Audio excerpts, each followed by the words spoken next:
Sur cet amendement, tout d'abord, je le disais tout à l'heure, celui qui avait été adopté en commission du développement durable était nettement plus ambitieux et il visait toute la restauration collective, pas seulement la restauration scolaire, toute la restauration collective avec une échéance 2022. Il a été réécrit pour la séance en ne visant que la restauration scolaire, et ce sera déjà un premier pas, mais énorme, en repoussant l'échéance à 2025 et en prévoyant un temps d'adaptation pour les communes de moins de 2000 habitants. Donc 3 concessions importantes.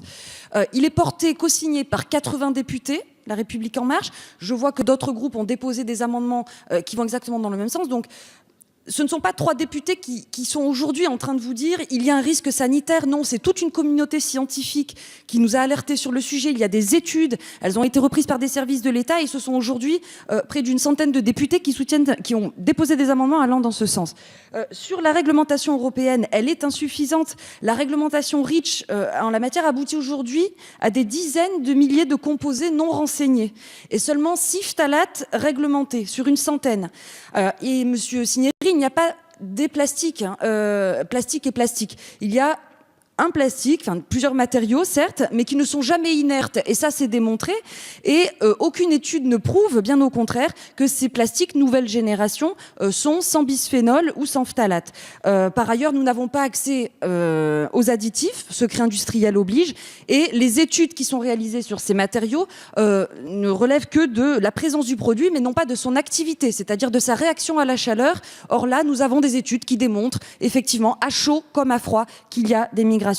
Alors, je mesure évidemment l'enjeu économique, l'impact pour les collectivités, et il y a eu des échanges, des concertations, y compris avec les entreprises qui ont été évoquées tout à l'heure. Mais je crois qu'il faut avoir le courage d'introduire dans cette loi ce principe de précaution. Nous avons eu il y a quelques mois le courage de voter un projet de loi qui interdit d'ici 2040 l'exploitation et l'exploration des hydrocarbures, et nous n'aurions pas le courage aujourd'hui d'introduire un principe de précaution pour 2025 visant à interdire les contenants en plastique dans nos cantines. Donc, moi je crois qu'il ne faut pas céder à la volonté de surseoir ou la volonté de céder à des arguments ou des militants du statu quo. Nous en trouverons tout le temps. Expérimenter sur un sujet de santé publique me paraît dangereux. Il créerait une inégalité entre nos collectivités, nos communes et par là même nos enfants, c'est-à-dire que certains seraient protégés de ce risque sanitaire que nous pointons du doigt aujourd'hui et d'autres le subiraient au motif que certaines collectivités ne se lanceraient pas dans ce principe d'expérimentation.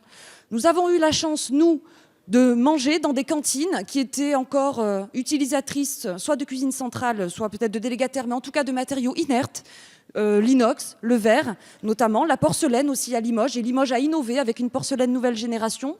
Et demain, nous aurons sans doute des matériaux innovants et de nouvelles filières pour notre pays, pour nos entreprises. Nous avons eu cette chance-là et nous infligerions à nos enfants des matériaux nocifs pour la santé.